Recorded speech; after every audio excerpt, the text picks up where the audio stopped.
सो मैं आपको ले चलता हूँ अपने लैपटॉप स्क्रीन पे, जहाँ मैं आपको कुछ इम्पॉर्टेंट चीज़ें दिखाने वाला हूँ।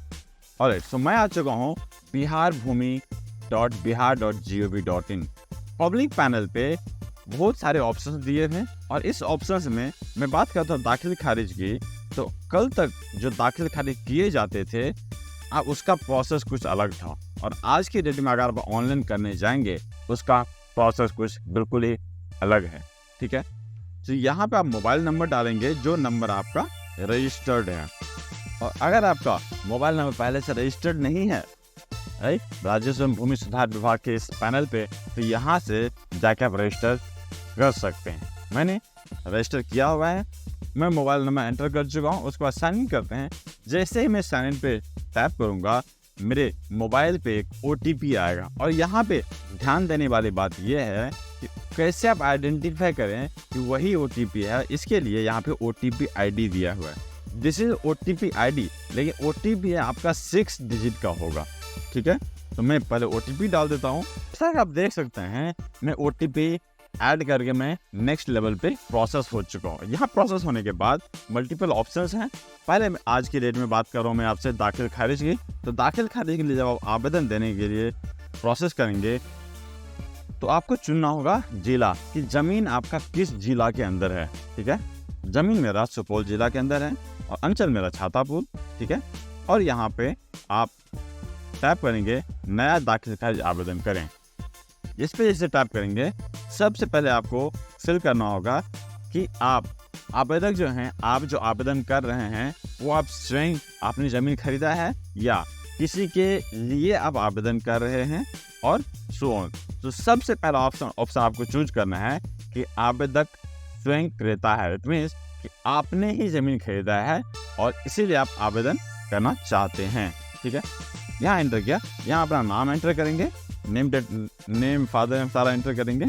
उसके बाद आप एंटर करेंगे रिलेशन। मैं यहाँ पे कुछ भी एंटर कर देता हूँ जो आपको ऑथेंटिक चीज़, जो आपके केबाला है, जो आपके मूल दस्तावेज से मैच करता हो, सिर्फ और सिर्फ वही डिटेल यहाँ पे पुट कीजिएगा। अब यहाँ पे चूज करना है आपको, अगर आपने ज़मीन आपकी खुद ही खरीदा है, सेल परचेज किया है राइट, तो वहाँ पे चूज करना है सेल एंड परचेज। ठीक है, मोबाइल नंबर ऐड करेंगे और ध्यानपूर्वक वही मोबाइल नंबर ऐड करना है जो मोबाइल नंबर आपका एक्टिव हो, आपके पास हो, क्योंकि इस पे OTP आएगा। बिना OTP के कोई भी काम आपका नहीं होने वाला है। यहाँ पे पूरा कंप्लीट डिटेल डाला हमने, एड्रेस वगैरह, और एड्रेस वगैरह डालने के बाद नेक्स्ट पे प्रोसेस करते हैं। नेक्स्ट करते हैं।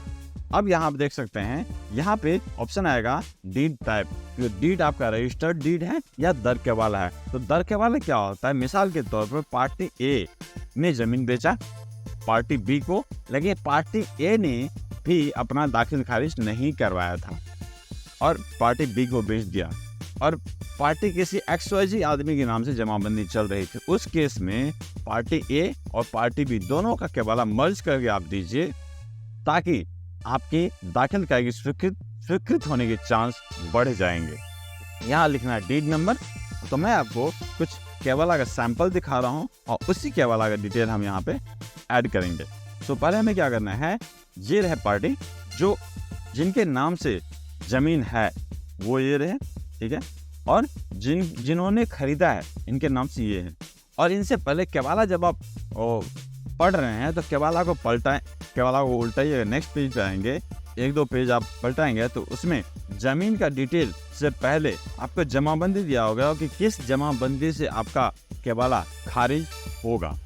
ठीक है, तो यहाँ पे देख सकते हैं जमाबंदी नंबर 153 नाम इनके दर्ज होने चाहिए। तो पहले हम जमाबंदी सर्च कर लेते हैं, क्या जमाबंदी वाकई इनके नाम से चल रही है या नहीं चल रही। अगर चल रही है तो फिर आगे प्रोसेस करें, अगर नहीं चल रही होगी तो पहले ये जान के एश्योर हो जाइए कि क्या जिनके नाम से जमाबंदी चल रही है उनका नाम केबाला पे लिखा हुआ है या नहीं लिखा। अगर नहीं लिखा है तो उस पार्टी का जो जमाबंदी रसीद है, रसीद आप जरूर PDF में मर्ज कर दीजिए, ताकि आपके राजस्व कर्मचारी को परेशानी ना हो आपकी जमीन को वेरीफाई करने में। अब हम चेक कर लेते हैं कि क्या वो जो हमने जमाबंदी चेक किया वो जमाबंदी वाकई रन कर रही है और उसी व्यक्ति के नाम से रन कर रही है या नहीं रन कर रही है। उसके लिए हम आ जाएंगे दोबारा biharbhumi.bihar.gov.in पे। यहाँ पे आने के बाद जमाबंदी पंजी पे टैप करेंगे। पंजे पे टैप करने के ठीक बाद यहाँ पे सेलेक्ट करेंगे अगेन जिला, और सिर्फ जमाबंदी ही चेक नहीं करना, यहाँ पे साथ ही देखना है कि कौन से मौजा के तहत ये जमाबंदी है और जो जमीन खरीदने वाला है उसका जमीन कौन से मौजा के अंदर नामांतरण किया जाएगा। यहाँ देख सकते हैं आप मौजा प्रताप नगर, ठीक है। प्रताप नगर के अंदर जाके चेक करते हैं, आगे प्रताप नगर पे और आ जाएंगे फिर आगे जमाबंदी।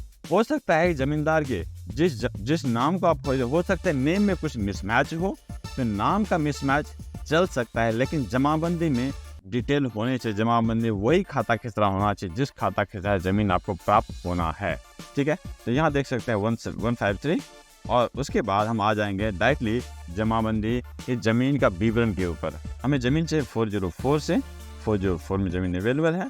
इट मीन्स कि मैं एश्योर हो गए इस केवाला का खारिज करने, इनफैक्ट दाखिल खारिज की प्रोसेस में इसको हम लगा सकते हैं। अब आ जाता हूँ मेन स्क्रीन पे।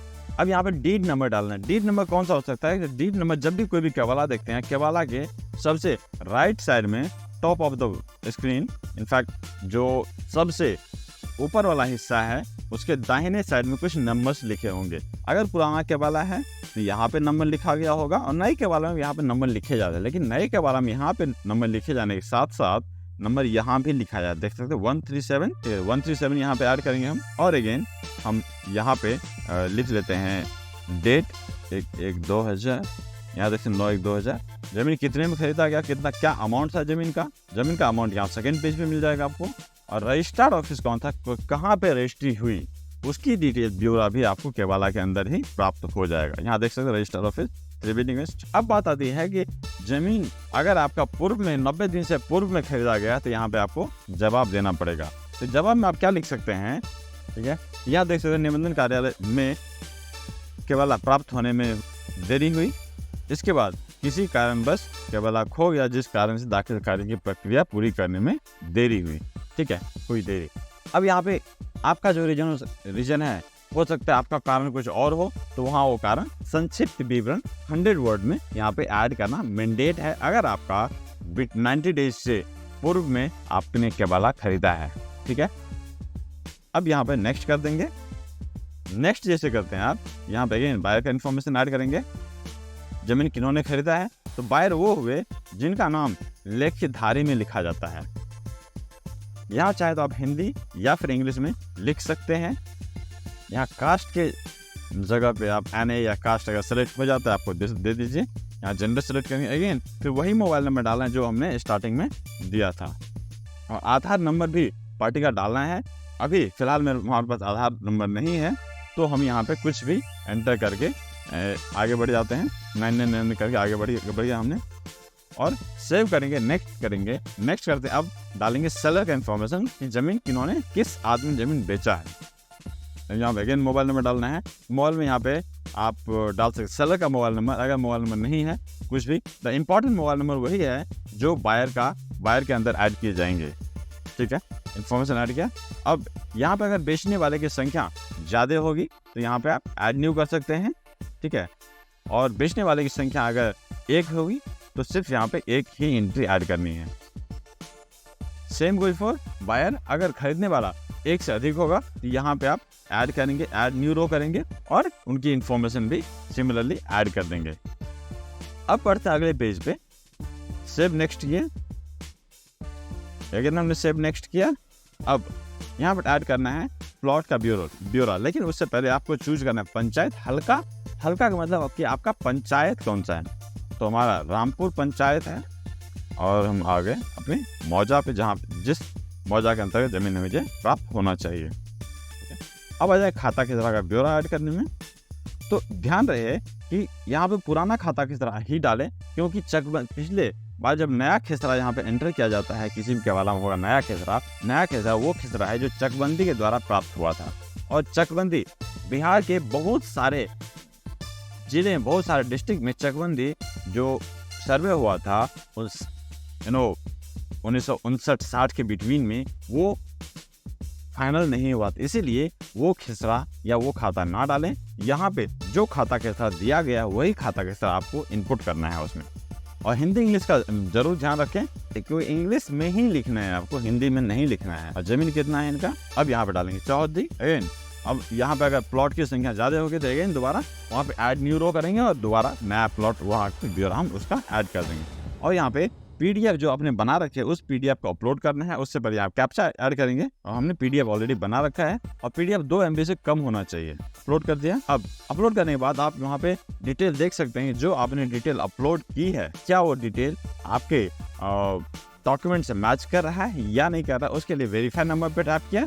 अगेन यहाँ पे डिटेल आ चुका है। अब यहाँ पे अगेन ओटीपी वेरीफाई करेंगे।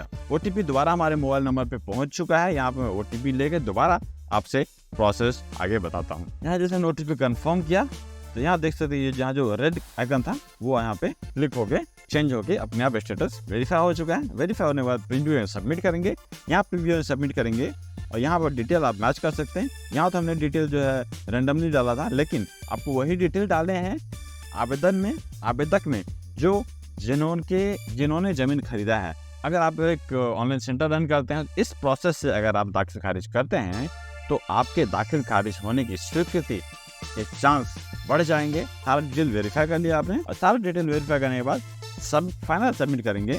फाइनल सबमिट अभी नहीं करूंगा मैं, क्योंकि ये के बार हमने ऑलरेडी लॉगिन कर चुका था और ऑलरेडी ये चीजें प्रोसेस हो चुकी है।